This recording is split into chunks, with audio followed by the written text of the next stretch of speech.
Yankees Files podcast. We are back. I'm Will Harris, your Alec Whipple. Spring training is just hours away at this point, and we are going to do one of our classic off-season draft / remember some guys / talk about teams that are not this year's team episodes.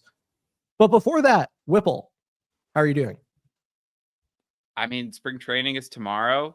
It's Valentine's Day tomorrow, and I'm sure we all have plans watching the Aaron Boone press conference at 1:00. But the Brian Cashman press conference on Thursday at 3:00. I should just go work for the Yes Network at this point. I mean, I'm that excited. I feel like spring training is always cleansing. It's always fun to be excited for a new season, but hope spring is eternal. I would say of the seasons that we have collectively been excited for, i.e. we've had a podcast for, this might be the most exciting. I mean, no pandemic, no lockout, one Juan Soto. Like that's plus, that's some positive. I think that's karma +3. I'm excited. I'm really excited. And what better way to kick off the season than by talking about random stuff for an hour, because that's what we do best here.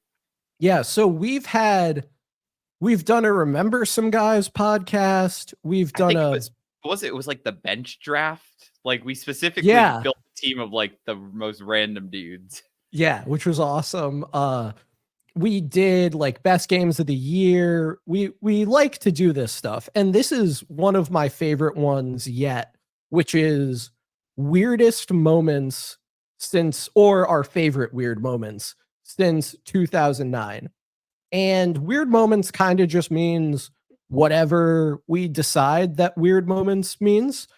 And we're going to get right into it. Whipple got the first pick and also stole a number of my picks in our preparation for this, but I'm very happy with my list. I don't want anyone or anything on my list to construe this as me not being happy with them. I love them as if they were my own children.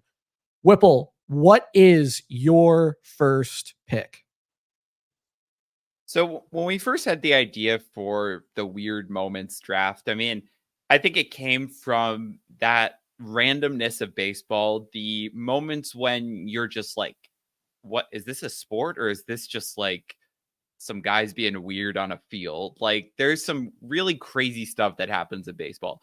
I think there's like that category. There's also the category of like, this is like so wild and like the circumstances make this so improbable. That's also kind of like, wow, that was really weird. Sometimes it's like a game that's weird. I mean, you watch like a weird result. Sure. You're like, how could that ever happen? And I feel like when we're looking at the last 15 years, kind of the new Yankee Stadium era, we can call it, there's really one play that kind of takes the randomness of baseball, the crazy game, the just like guys being weird on a field, like you can't explain this stuff, and puts it into one compact result, one squeeze of a glove that may or may not include a ball inside the glove. So for context, if you don't know about Luis Castillo dropping the ball, I doubt your status as a fan, because some people might talk about like the Babe, Mickey Mantle, DiMaggio, the hierarchy of Yankees baseball. I would say Luis Castillo dropping the ball is like every new fan should watch this game, partly because it was a really good game. I think, actually, funny story, when I was little, I would, and this is kind of dating myself now, I would buy games on my iPod and like rewatch the game. Did you ever do that, or was I crazy? Like I didn't know that was a thing.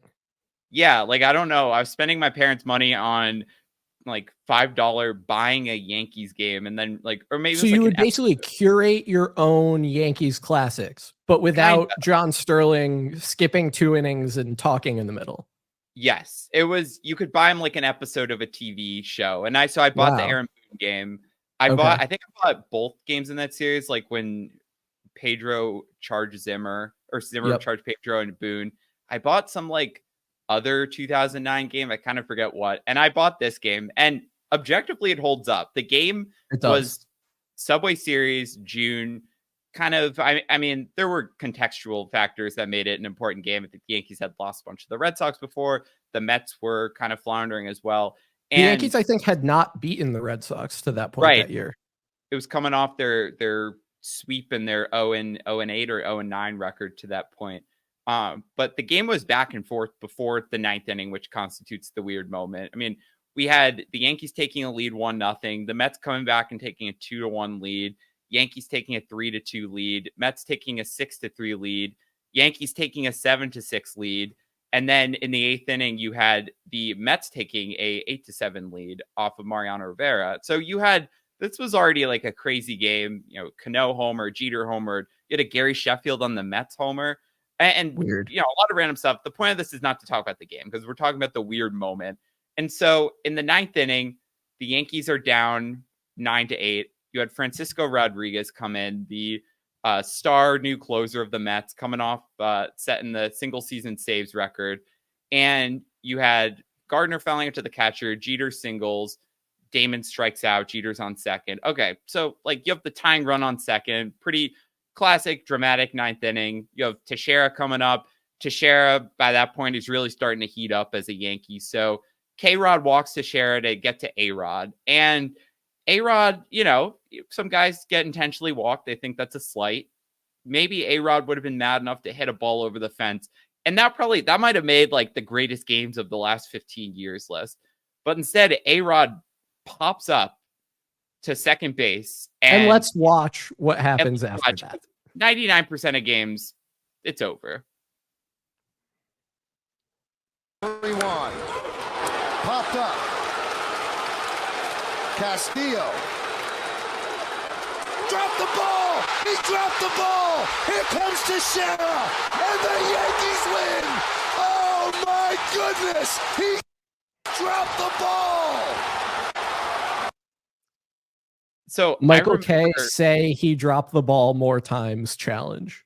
Like, I remember watching this and turning away from the TV, because when in your life are you going to expect that a game-ending pop-up turns into a game-winning pop-up? And Whipple, you best not start giving credence to the just put the ball in play, maybe something good will happen crowd.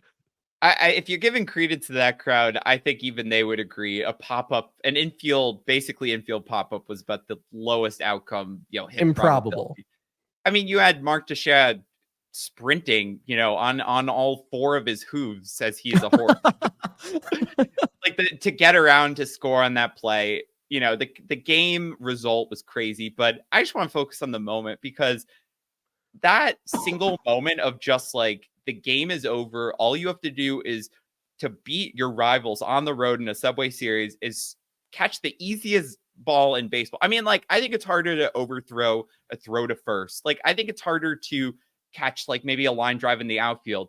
An infield pop-up, I think either one of us would at least have a decent chance of catching it. And we're nowhere near the standard of baseball players. But turning that loss or that win for the Mets into a loss, I just think it was the craziest, weirdest, like wildest single outcome, single moment. I mean, we've seen other drop pop-ups, we've seen other crazy plays, but like with all those factors to align like that, and like Friday night Subway Series, I just don't know how it gets better than that in terms of weird moments. I will always remember this, and I think it's just, it deserves its place at the top. It does. You're exactly right. You texted me the other day and you said, I think there's a clear number one pick. And I agree with you. I don't think anything else makes sense to draft in that spot. I think my picks are probably a little more niche than the ones that you went with, which is fine. I think that's kind of par for the course. But if I had the number one pick, it would have been on my list too. And Luis Castillo says, I feel so bad. The ball was moving a little bit. And I'm like, you're an infielder. Like, in fairness to him, the ball was moving more than a little bit. It went way up in the air. It went like, you know, more than 100 feet away from home plate. It, you know, was probably tailing. Who's to say? But Luis Castillo probably thinks he should have caught that ball, I would say. I like Jerry Manuel's quote. We'll have to fight through this. This is definitely a tremendous test for us. Will be a battle not only for him, but for us as well. And he's like, I fully know that like the Mets fans are going to kill us, like absolutely kill us. It's a tremendous test. That makes it even funnier. But yeah, I think you're right. This was the clear number one pick. So prior or in your description of that moment, you mentioned contextual factors. And my first pick is weird because of contextual factors. So imagine for a moment that it's the year 2020, a year that you experienced. So it's probably easy for you to imagine it. Imagine that Major League Baseball is being played, but it's a shortened 60-game season, and teams are only playing the other teams in their division and the corresponding division in the other league. And imagine that teams are playing double headers, and double headers are only 7 innings. And imagine that sometimes, because of missed games and rescheduled games and things like that, a team can be wearing its home uniform, playing in its home park, and still be the away team. Can you imagine all that? I wish I could, but 2020. I wish you could too. It wasn't real, right? Yeah, that honestly, this felt like a dream. So I have another thing for you to imagine, which is imagine you are a 2-time All-Star catcher coming off of a phenomenal season in which you hit 34 home runs and were a key factor in leading your team to the American League Championship Series. And imagine that to this point in the season, you are having a terrible time. You're hitting 124, 245, 321 for a 566 OPS coming into this game. You have lost a lot of playing time to Kyle Higashioka, who has come on surprisingly strong and had kind of the good offensive stretch of his career. But here you are, pinch hitting with the bases loaded in the top of the 8th inning, which is also the last inning, and you're hitting in the top of the inning in your home stadium, even though you're the away team. And it's all just a whole weird thing. And you're having this terrible season, but you come up and you do this. Driven deep to left center field. Going back, McNeil looking up. See ya! Oh, did he need that?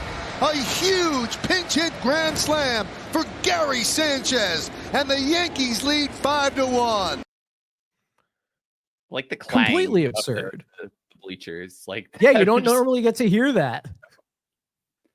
So I remember I don't remember watching that moment. I remember listening to that moment. I was driving on, it was either Route 9 or 84 West in Connecticut. I was coming from the beach back home, and I was listening to John Sterling call it on the radio, and Gary hits the grand slam, and it must have been before the ball had landed that I yelled out to Siri to call Matt Harris to just scream about Matt Harris, shout out, friend of the pod, former guest, to just scream about Gary Sanchez doing that. I probably almost crashed the car just out of like pure elation at what had been going on. But yeah, first of all, to be in that situation, empty stadium, shortened season, playing in your home stadium as the away team, the 8th inning is the last inning of the game, and you're not the home team, so this isn't a walk-off, but it feels like it should be. To be in that situation is weird enough. And for Gary Sanchez, who was like the worst player in the world that year, to come up and hit that grand slam, completely ridiculous. I don't think we'll ever see something like that again. I hope we never see something like that again. So to me, that was a pretty easy number 1 pick for me to make. Yeah, there's just like so many little moments of that clip, like the clang of the bleachers, the Yankees pinstripe mask, the just like imagining what that would be like in an actual stadium, and then just like kind of having like, 1/10 of that emotion. And I mean, I think it's such a good moment. I had mentioned to you that something similar was on my list, and I want to shout out, maybe you want to even talk about it. I think Yankees Mets regular season in 2020 is like tied, if not leading, in like the weirdest regular season series between two teams. I mean, my gosh. We had, was it Rosario walk-off? It was the the Rosario walk-off for the Mets at Yankee Stadium. Right. Then you had 2 Yankees walk-offs in a row, including one on a Dellin Betances wild pitch, and the other was that 8-7 game where I think didn't Tyler Wade homer in that game? But it was like the most improbable comeback I think everyone Yeah, had the ever seen. Yankees No were one was down. there. The Yankees They're were down down 5. 7-2 in the bottom of the 7th inning. The 7th inning was the last inning. Luke Voit hit a 2-run single off Jared Hughes. Yes, with 2 outs. Luke Voit hit a 2-run single off Jared Hughes. Aaron Hicks comes up. Edwin Diaz throws a wild pitch that scores Tyro Estrada. Now it's 7-5.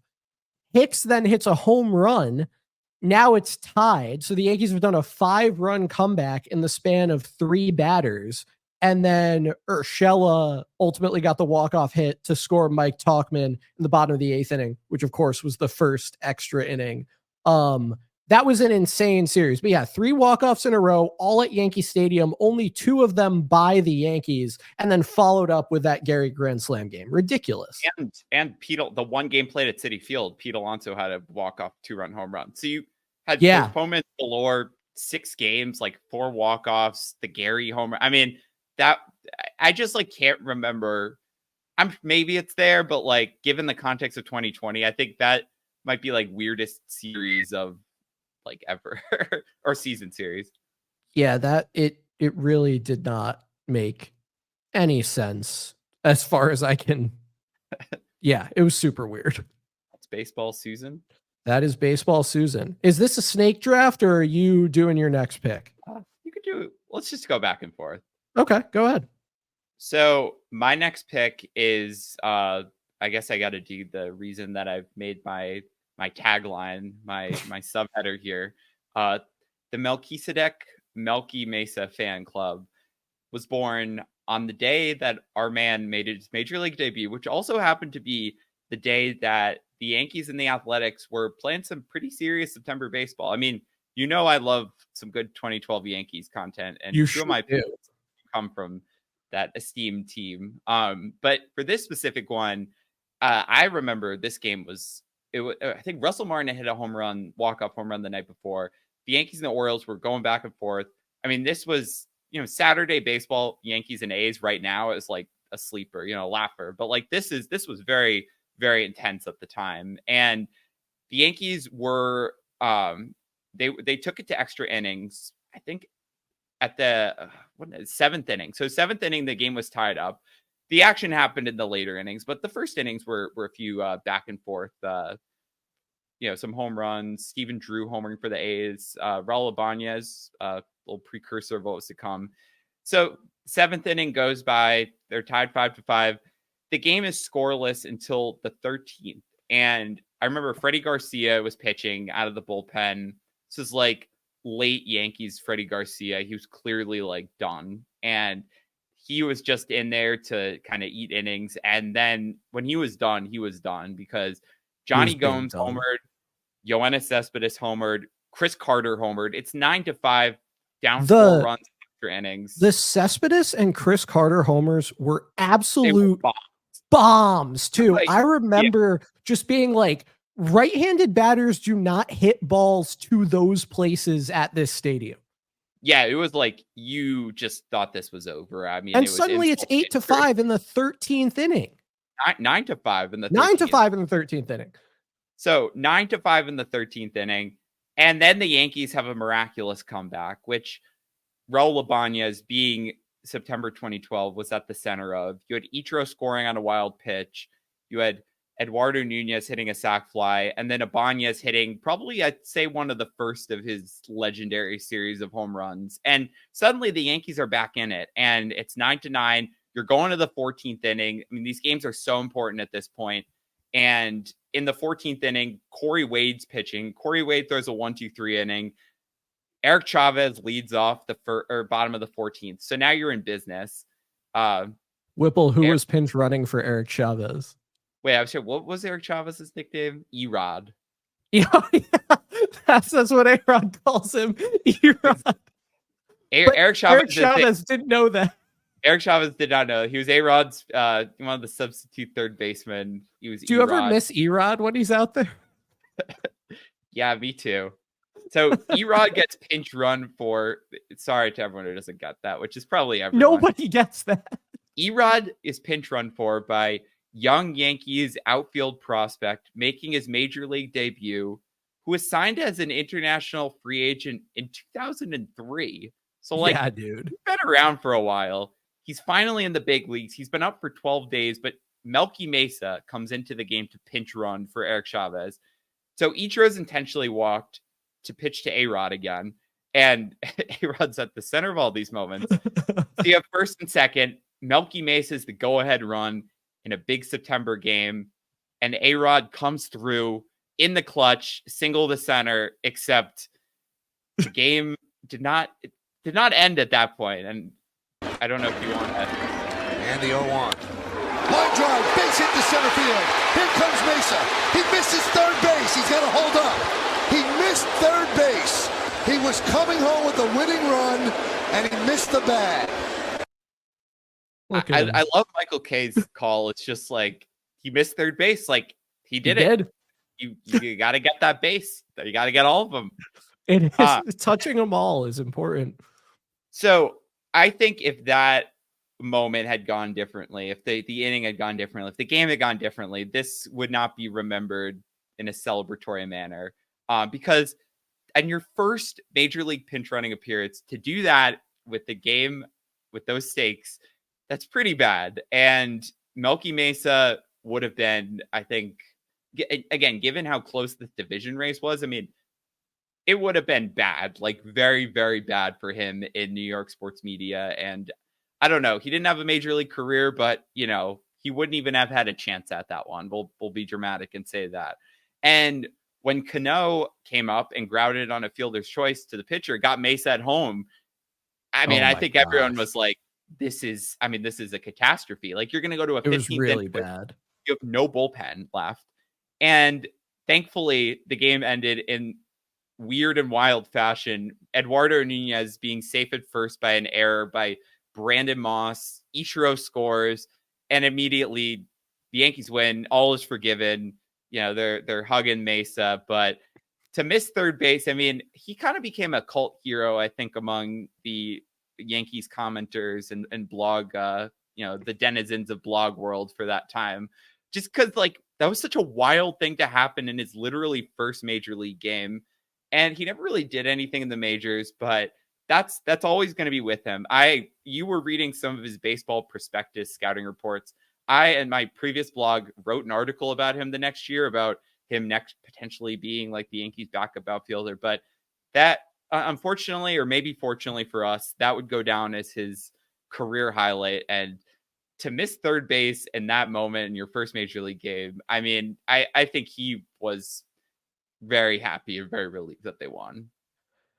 Yeah, and that game was just ridiculous, and the Melky Mesa of it all only made it crazier. So I too am going to pick a moment from a ridiculously long game that the Yankees ended up winning, and it's also going to be a base running moment. So this is appropriate. You set this up well.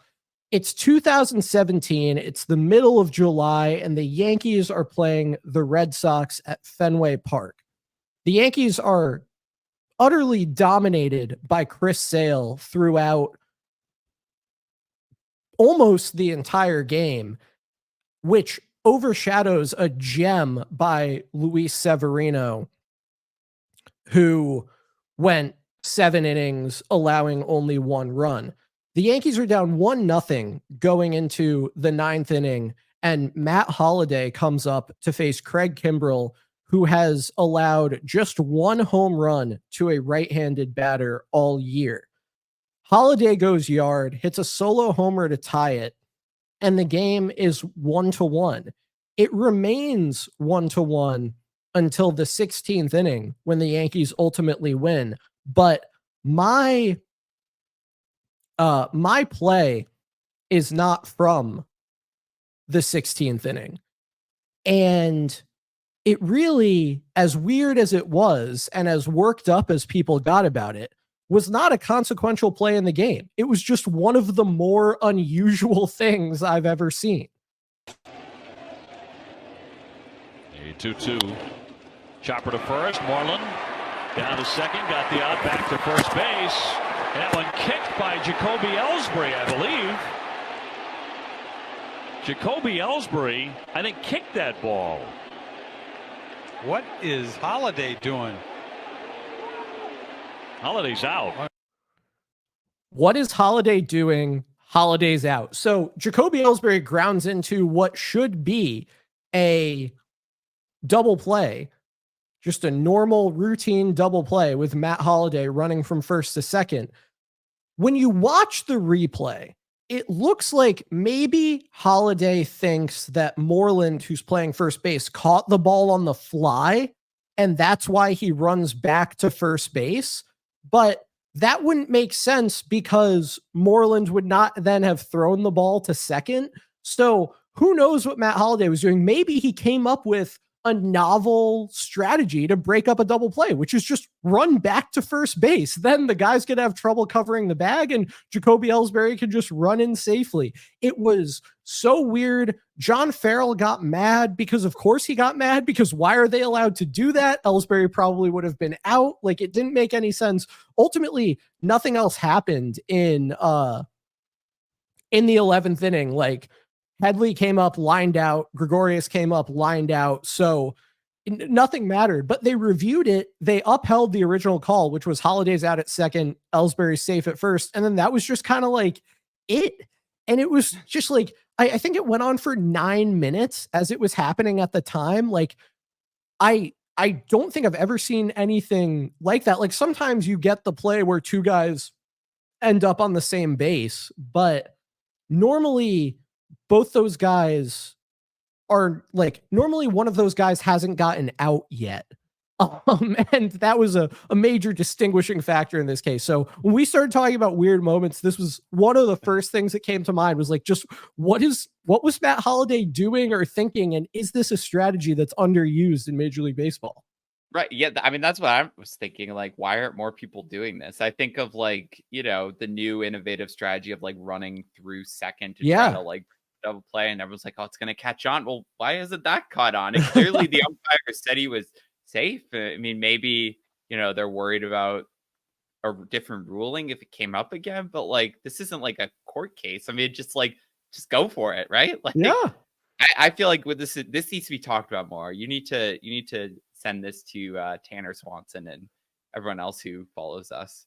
You know what? This is actually a lot like, remember in the 2021, what would that have been? The division series between the Red Sox and the Rays, when Hunter Renfroe just like bopped the ball over the fence and they were like, oh, it's, the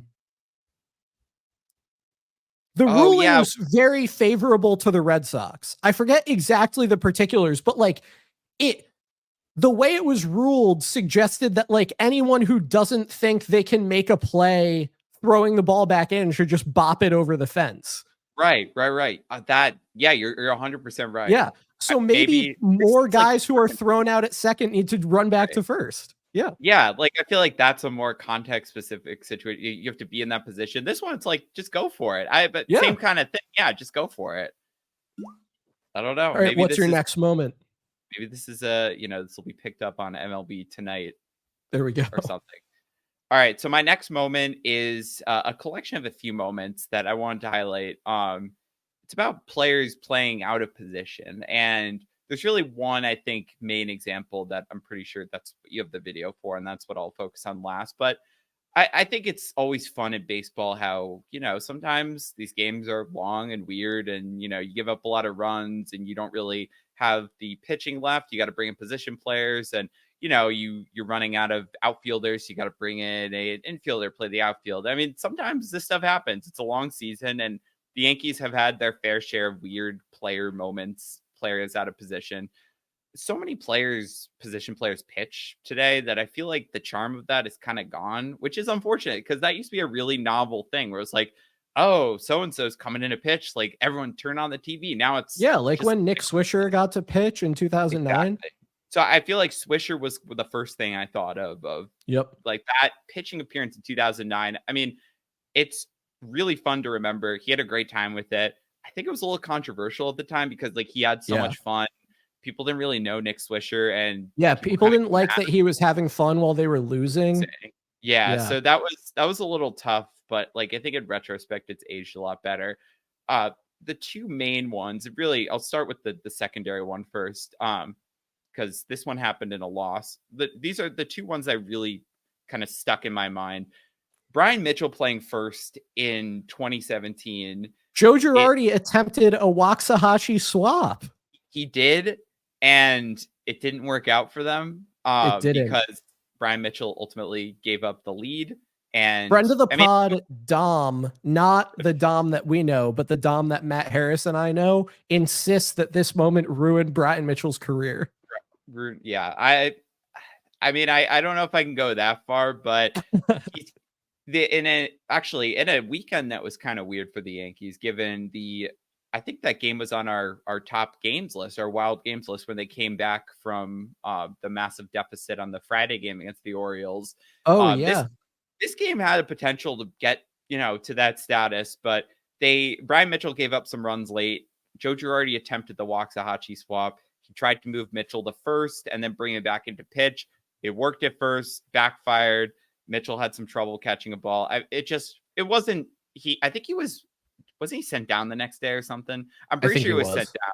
So this was not the happy story, the one where you could laugh about it afterwards. And now we can. But in the moment, I don't think people were fans of what had happened. But I think the best moment to really take this spot comes from another Yankees-A's game in 2011. And this game was notable for an entirely different reason. Is the fact that the Yankees set the record for the most grand slams in a single game in Major League history.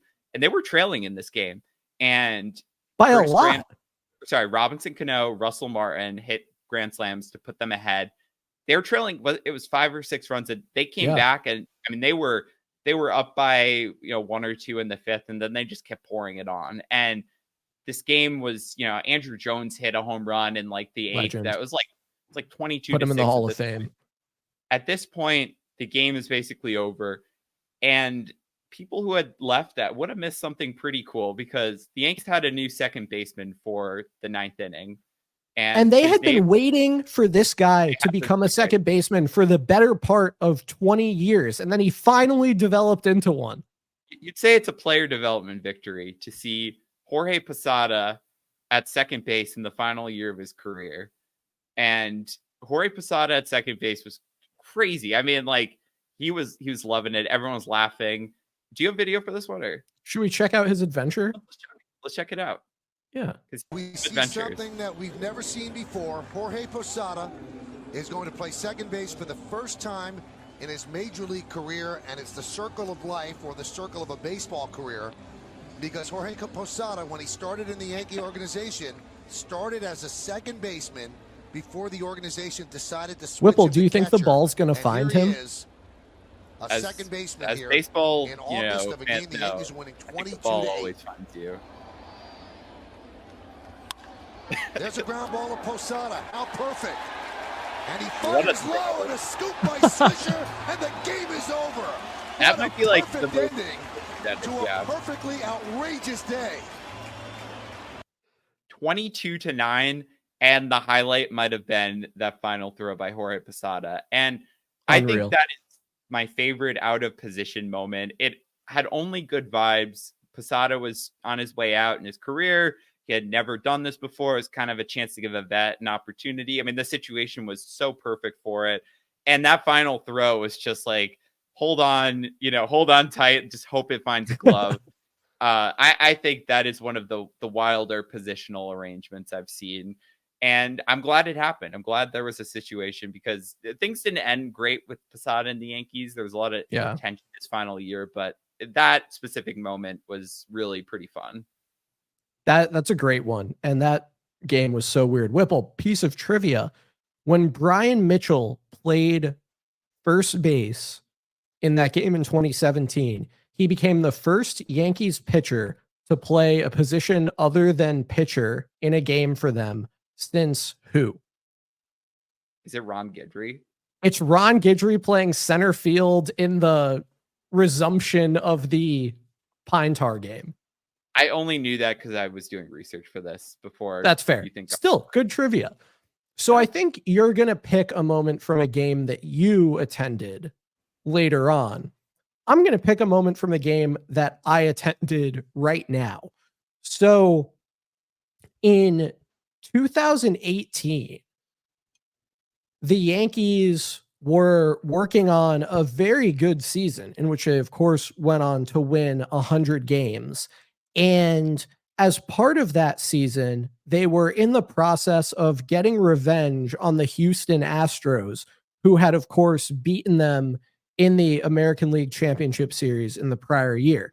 So after taking 3 out of 4 from Houston in Houston at the end of April and the beginning of May, the Yankees hosted the Astros at the end of May.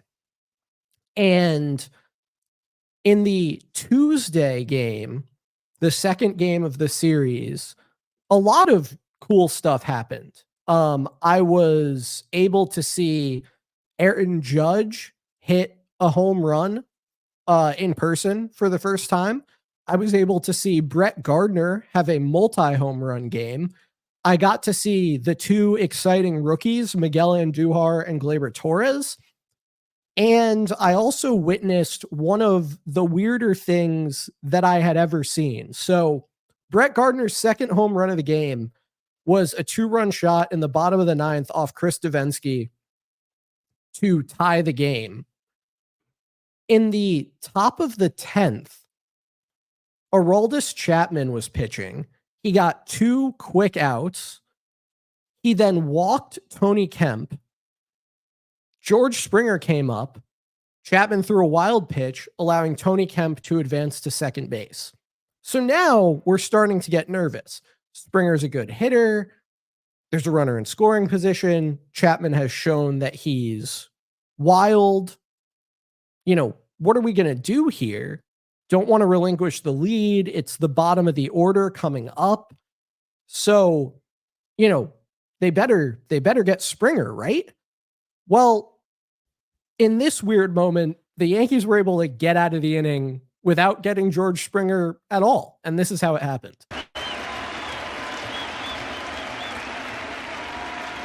2-2. Right back to Sanchez. Fires to third. Got him. I'm sensing a theme with your picks. I don't know what it is, but You're sensing a theme. Okay. like Gary Sanchez related. There is in those a Gary Sanchez theme, sure. But so Aroldis Chapman basically throws an alley-oop off the backstop to Gary, 100-mile-an-hour fastball, straight past Gary, straight past the umpire, that bounces perfectly off the backstop for Gary to snag out of the air, throw to third for Andujar to tag out Kemp. Gleyber would walk things off in the bottom of the inning, and the Yankees would take another series from the Astros. But just an absurd thing, probably the weirdest moment I've ever witnessed in person, although I did see Joey Gallo hit a home run as a Yankee. I saw Joey Gallo hit 2 home runs as a Yankee. That's ridiculous. So some people would say that's weirder, but I think Chapman going alley-oop off the backstop to Gary to get a runner making the third out at third is tough to beat. I don't think they could replicate that play if you gave them 100 tries. It was such a wild thing to experience live. The swing and emotion as you saw the ball go past and then you saw Gary throw it to third was just ridiculous. And then, of course, they capped it off with a walk-off win. So another great game yielding a really weird moment for us here. Yeah, I feel like that's a perfect encapsulation of the Aroldis Chapman and Gary Sanchez experience. Very much so. Wild pitch, 100 miles an hour off the backstop, perfect throw. I mean, yeah, 2 players who definitely kept your heart in your stomach, but I can't imagine being there, especially given Yankees Astros. So definitely a great play, and more Gary in the rankings, the better. Absolutely. speaking of great plays and more of certain players in the rankings or certain teams, I'm going to go back to the 2012 well. Say more Yankees on the list. So I think Nobody's when people think of Dwayne Wise and people think of Dwayne Wise's catches, they think of arguably, I mean, greatest catch in baseball history. I wouldn't argue. Like the Mark They Burley at least think of a ball he did catch. We can say that. If you're gonna think of Dwayne Wise, you're probably thinking of that catch, and that's very fair. And this, if this was a White Sox pod, if we were White Sox files, I feel like that might be a pretty weird moment, and maybe we talk about it in the same way we're talking about this stuff. But this is a Yankees pod, and Dwayne Wise was a Yankee, and Dwayne Wise made a quote unquote catch with the Yankees that was notable for other reasons, mostly for the fact that he didn't make the catch. And so in June of 2012, Dwayne Wise filling in the outfield for the Yankees in the later innings of a game against Cleveland, in a game that the Yankees won pretty handily. The final score was 6-4, but the Indians Guardians scored 4 runs in the ninth, so it really wasn't that close. More of the action was on the post-game reaction to what happened in the 7th inning when Phil Hughes threw a ball with a runner on third. The ball was popped up to left field, and the left fielder Dwayne Wise went in for the ball. And let's watch what happens next. 1-2. Popped up. Long run for Wise. Oh, my. And he makes the play. Catch. Right? So they say. Yes, he did. He's got the ball and a little bit of a smile on his Got face. the ball. Usually if you got the ball, you made the catch. Wise goes in the stands and Goes holds in. on and then tumbles. He holds on into and the tumbles. seats. No, this is, you see that ball? Oh. No, he didn't catch him. I was going to say, I don't think Or he caught does that it? ball. Because it hit the heel of his glove. Wow. But he came out with it. I love how each Somebody put replay that makes it on his so much glove. more obvious. He stole Didn't one of catch those it at hits in the all. front row. That is unbelievable. Phil Hughes, it's an out to him. This is a group effort out here. You Just see every the replay gets unbelievable better. effort. I mean, it's Like, I you just saw that ball I go off love the that heel. video It's just very because tough to like keep you it think, in oh, there. great catch, and by the end you're like, what is umpiring in baseball? Yeah, at the end, it is absolutely unfathomable that he convinced an umpire looking at the play that he caught that ball. So, I mean, afterwards, everyone was like, yeah, he missed it. I mean, I think like the Yankees' reaction was like, I mean, I saw it, right? Like, you're not going to give the game away, but it didn't matter. Like, I mean, it mattered a little bit, but in the grand scheme of things, didn't matter that much. But it's just one of those quirks of modern baseball that we're not going to, or sorry, quirks of pre-modern baseball that we're not going to get anymore, because if that happens today, you know where they're going. They're going right to the replay room and they're going to overturn that. So, and I'm pretty sure replay, it was 2013 where they introduced expanded replay, right? If it wasn't 2013, it was like 2014. So this is like one of the last years of this like absolute blatant miscall being allowed to happen. I mean, I remember this one, and then in a more important game that year when Teixeira slid into first and was called out when he was safe, and then just started arguing nothing they could do about it. So it's the little things like this, like of a different era. But this one is funny just because in such a kind of meaningless, low stakes game, it's such a blatantly missed call. And everyone, once you saw it, you knew. But a catch is a catch. And I think the backstory too is like a catch is a catch, and sometimes not a catch is a catch. I think they like interviewed the guy, and like, you know, he got a little notoriety, just put the ball back in the glove. So yeah, why not? Story all around, and definitely one of those things that will never happen again. But I'm sure glad it did. Yeah, what an unusual thing, and I'm very thankful that we have replay now and can get calls right. But that is from the really one of the great moments of not having replay. On the topic of replay, the Yankees found themselves in a unique replay situation in 2023. It was April 12th. They were playing in Cleveland, and the rules of replay were probably not applied the way they were supposed to be applied in this game.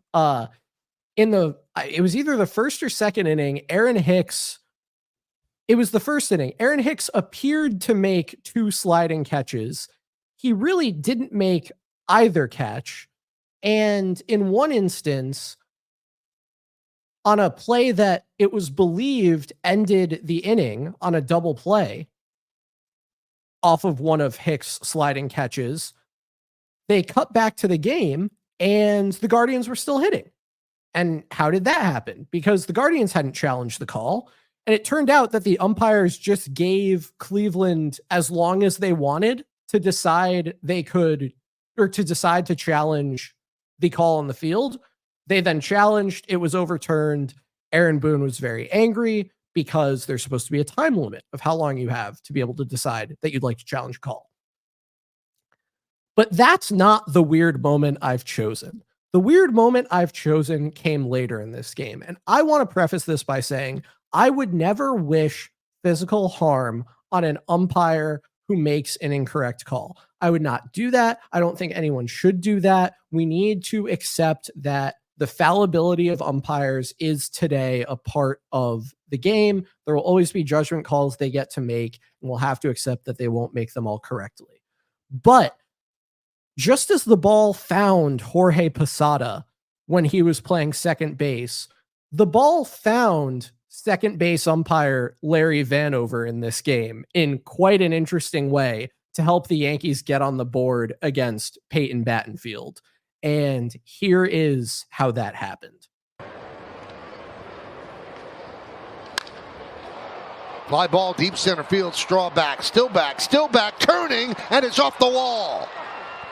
Cabrera scores. IKF will go to third, and the throw hits the umpire Larry Vanover, and that will allow IKF to score and hit.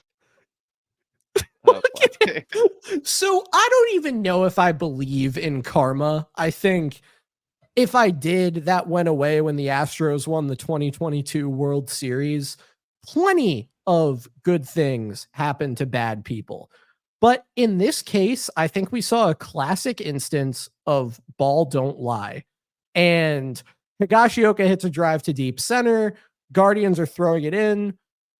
Jimenez, I believe it is, just hits Larry Vanover right in the head with his throw home. The Yankees score a run. They ultimately go on to win the game on some heroics, I believe, by Oswaldo Cabrera off of Emmanuel Clase, which is weird in its own way. But yeah, just, an umpire who got what it turned out was coming to him in a game that he had already seriously impacted. He then impacted a little more. I think we can say his net impact was pretty neutral, and neutrality from umpires is really all we can want, right? I thought you were going to say the weird moment was Higgy hitting a deep drive to center. I could have gone with that. Yeah, no, that you never want the umpires to be in the line of fire, but that was crazy. Given the context of what happened, I mean, what a just freakish moment. And that's, again, also what you love just Cleveland biting the hand that feeds. What he had done for them already in that game. Show some appreciation. Come on. That's what you love about baseball. Like, it's like in football, if the referees were like in the dog pile. I mean, how can you not be romantic about the sport where you can get hit by the ball flying in from center field that's going to cut down a run? So great, ridiculous. All right, I think I'm your up last with my pick. Last one. All right, so I saved the most personal for last, probably the most random one that I've seen, the one that I've seen in person, the most random moment. And this one really was something else. And I think just as you kind of had the reaction to the Gary Sanchez wild pitch throwout, that was, it was an extra inning game against the Astros. I mean, the Yankees are fully in this battle and the adrenaline is high. And I mean, what an exciting moment of baseball. This one was what a weird moment in a game that people just kind of wanted to go home. I think there was some hurricane that was ripping up and down the East Coast, or was about to. So everyone knew the next game was going to get canceled. I was driving to DC. I was moving there. So my dad and I were driving, and I think we actually first dad take or bad take might've been recorded right around this time. So this was early days of the pod, late 2021. The Yankees are on their 13-game winning streak. They're manhandling the Twins. We just, we wanted to hop into the Bronx and see a game of baseball before I had to go move. You kind of knew the rain was coming, so we're like, all right, like we'll get in. If it goes long, we'll leave. We get there in like the fourth, and it's Yankees Twins. I mean, it's not super exciting. The Yankees were up like 6-0. I think Cole, the other storyline of the game was Cole versus Donaldson that was still going on. So out. Yeah, he struck out, I think, twice with the bases loaded. So It was all around a very enjoyable, like, dog days of August baseball game. Andrew Velasquez hit his home run. That was like what I think would remember this for. So like kind of randomly a good game. But the moment that I will never forget came in the 7th inning. The Yankees are up by 6 runs already. They're up by 6 runs. 6-0. Runners on the corners, 1 out. Rougned Odor, who at this point was, fully polarizing, all or nothing. He had his clutch moments. He really wasn't that good, but getting full playing time. He swings at a ball and hits a home run. Everyone thinks it's 9-0 in the crowd, or so we thought. Or so you thought. Wow, 2 on for Odor. Time called very late. Are you serious? Actually, watching this live was way worse. Time was called. That's unbelievable.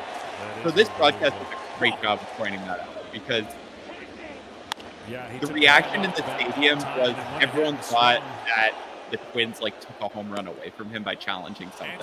So he struck out after. And I have never been so confused. I thought, I was like, that wasn't foul. Was something challenged? I mean, did the Twins, I don't know, did they call timeout? That's what I thought it had to have been. Like, there's no way the batter is calling timeout and then hitting a home run.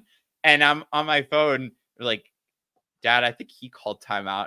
I'm like, you know what? That's like really fair that he doesn't get that.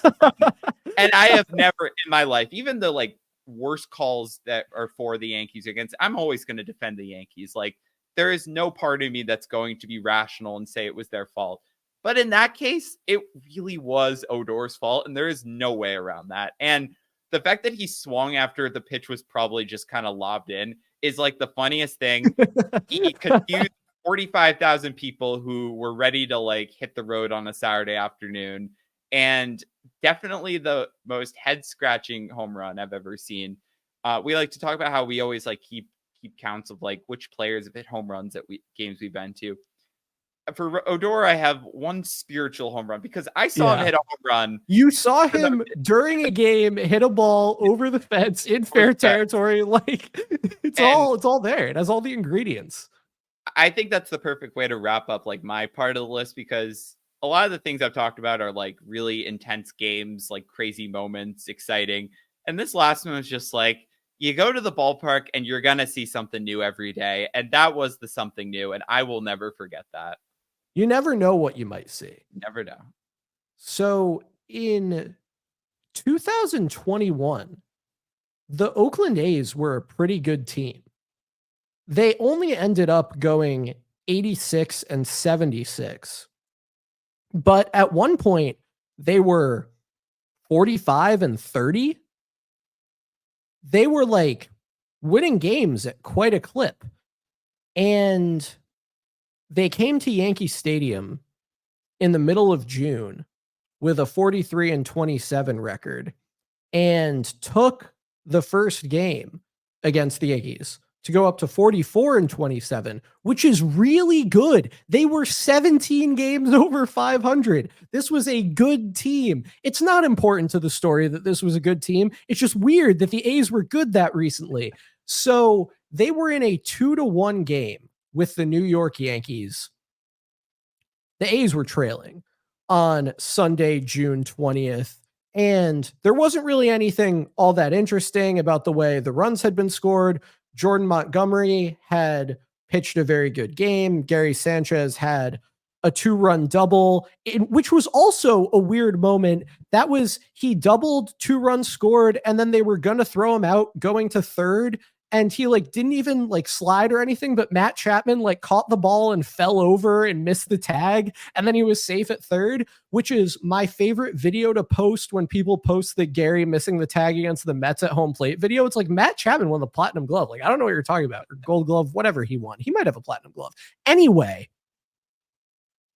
it's 2-1 Yankees, and they go to the bottom of the ninth, and OG Yankees Files readers will remember that early in 2021, Aroldis Chapman was untouchable. He was insane. Like, he was better on a rate basis than like that crazy Zach Britton season when Showalter left him in the bullpen to lose to the Blue Jays. He was like, his FIP was negative, I think, for like 2 months. It was crazy. But Aroldis Chapman came out to save the 2-1 game, and he started doing Aroldis Chapman things. By that, I mean, he walked Jed Lowry and he walked Tony Kemp. Tony Kemp weirdly showing up a lot in these. So there are runners on first and second. There's nobody out. Sean Murphy is up, and the Yankees only have 1-run lead. So like, they can't allow anyone to score. They have not been scoring runs that day. If it wasn't for Gary Sanchez, they wouldn't have any. So like, they got to do something to win this game. Now, the undercurrent here is back in May 21st, the Yankees turned a triple play. And then just 4 days before this game with the A's, the Yankees turned another triple play. That was famously the situation at third base in, I guess that was in Buffalo, against Toronto. So the Yankees have turned these 2 triple plays. That's weird. Aroldis Chapman's untouchable, but he can't find the strike zone in this game. That's weird. Kind of a triple play situation. So screw a walk-off hit. Why not just get a walk-off triple play? This could be 1, 2, on the first. It's a triple play. They've done it again. 3 times.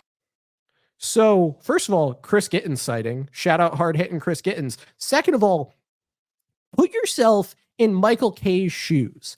It is extremely weird.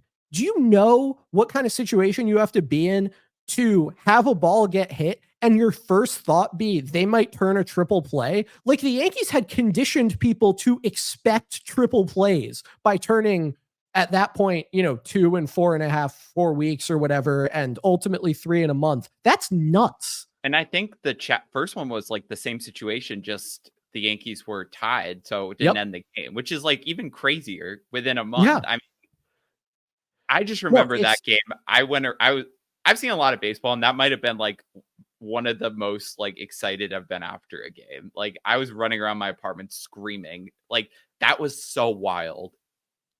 Yeah, it's unbelievable that is how a game ended. And the fact that it was their third triple play in a month, like, that doesn't make any sense. And we will, I'm sure, never see that again. But for the Yankees to turn 3 triple plays in a month and win a game on one, it's just absurd, ridiculous. We haven't seen any since, and I'd bet that we won't see any for a while. It's just random baseball. We probably won't. I feel like all the Yankees triple plays they came in that stretch, or like that, 3 years when they kept turning them behind CC Sabathia. Yeah, the year behind him in different locations.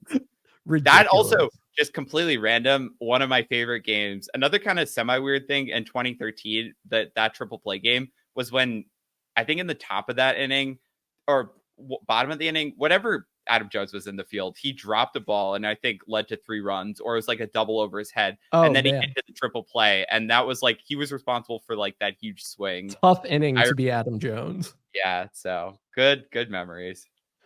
All right, Whipple. Good draft. I think, this is really our bread and butter, is just getting into like remembering some guys, remembering some moments. This is always fun, especially here we are on the brink of spring training, just to be able to get like one more kind of fun nonsense thing in before we have to be, all business talking about the 2024 Yankees or whatever. So this was a good time. I'm sure many clips from this will end up on Twitter because these are just ridiculously weird and unusual things. But it's time for us to wrap up this edition, this 99th edition of the Yankees Files podcast. Big one coming up next time. We could have a special guest. We could have an unusual structure. It could be your birthday. Who knows what might come for the 100th episode. But Whipple, as we get this one wrapped up, nothing has changed about the Yankees, really.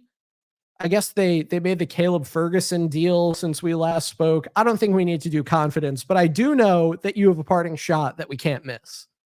This is a big parting shot. And this is, if you're a baseball player, you're heading to spring training. You've been working out all off season, and inevitably we see the best shape of his life articles. That player, Vlad Guerrero is in the lab. Vlad Guerrero Jr. is in the best shape of his life. He's in the best shape. I promise you, this is his MVP season. I mean, he's on the cover of MLB The Show. Like, what can go wrong? And Alek Manoah too. So, generally, those might not often pan out. Sometimes they're good. Sometimes they didn't mean anything.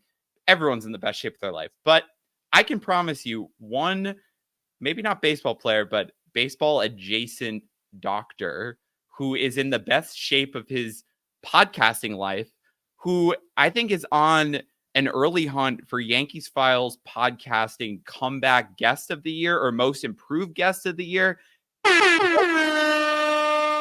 Doug Whipple is going for the award sweep, and we're not even in spring training yet. And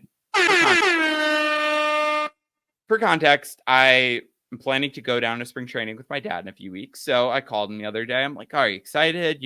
Let's get the hotel to make sure we get the games. He's like, yeah, that's great. Oh, I'm reading this book too. I think, it'll be awesome to talk about it during spring break. I'm like, okay, is it I don't know.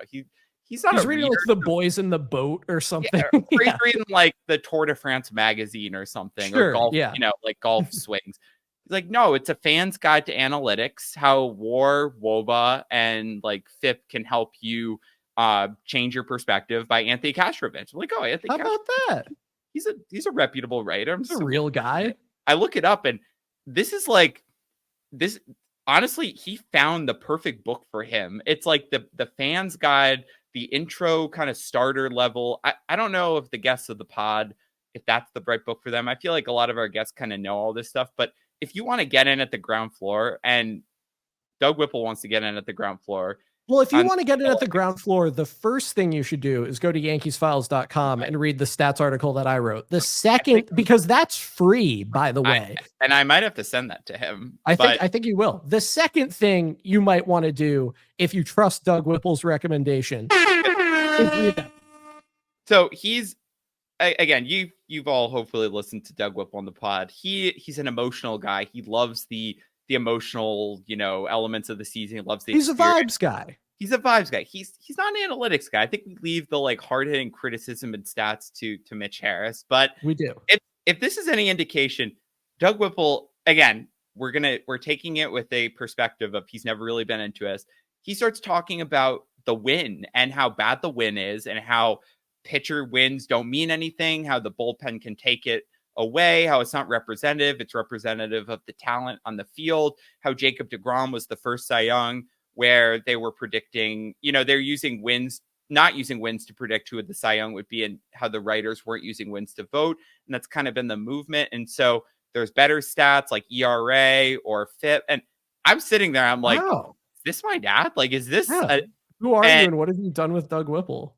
He's like, this is chapter 1. I mean, I'm so excited we got WOBA next and WAR. Wow. And I'm like, well, yeah, that's great. I think you really enjoyed this over the next few weeks. He's like, oh, I want to get this done. I'm working tomorrow, but Wednesday or Thursday, I'm going to try to read this whole thing.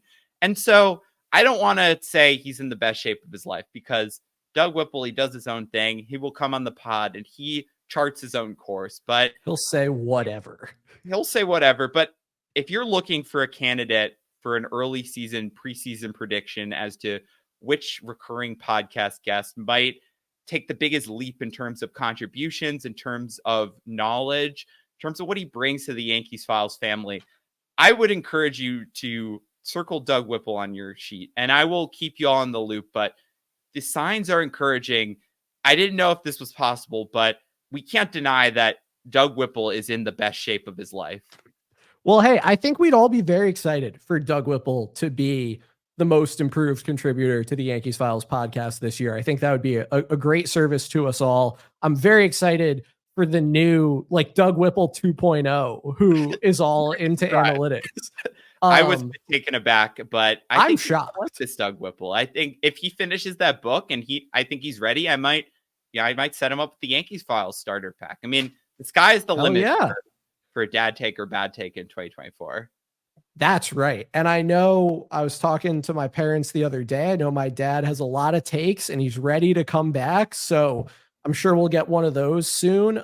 My parting shot will be for Doug Whipple, in fact, because I know he's going to get to WOBA in his book and he might even learn about ex-WOBA soon.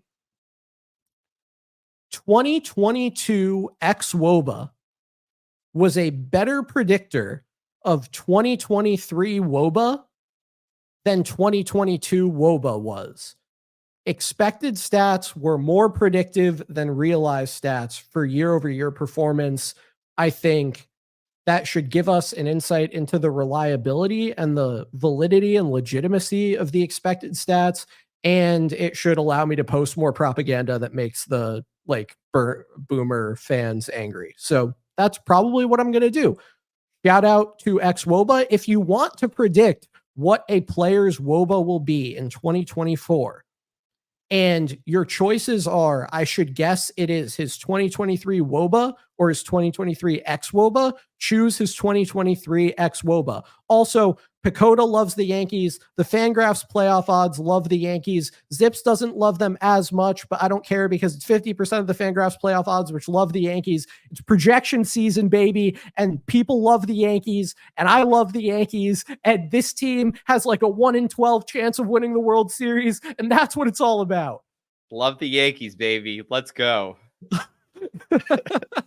I like how this goes from like stat nerd heavy to just like New York sports talk radio, like very quickly. Well, I still finish it off with just like the fractional statement of the percentage chance that Pacoda and Fangraphs are giving them to win the World Series. So there we go. We landed where we started. Anyway, people can follow us on Twitter where we're at Yankees Files. They can visit us at yankeesfiles.com as well, especially if they want to check out that stats article. Podcast is available wherever you get your podcasts with the added bonus of video, which is going to be especially important for this episode on Spotify. If you enjoy the podcast, we hope you'll rate, review, and subscribe. If you don't enjoy it, we still hope you'll subscribe and download and listen to it, but we hope you don't post publicly about how much you dislike it on the internet. We are on YouTube where we're at Yankees Files Podcast. Again, video especially important for this episode, so please check us out on YouTube. We think you'll enjoy it there. We're also on TikTok. We're at Yankees Files Podcast. So keep up with us. Come follow us. It's going to be a great season. We're going to have a ton of content, doing a lot of fun stuff here as Yankees Files reaches its 100th episode next week. About next week, next 2 weeks. We'll see when it gets posted. And look, spring training is right ahead of us. It's baseball season. It's actually college basketball season. And we'll be back same time, same place here pretty soon. Until then, let's go Yankees.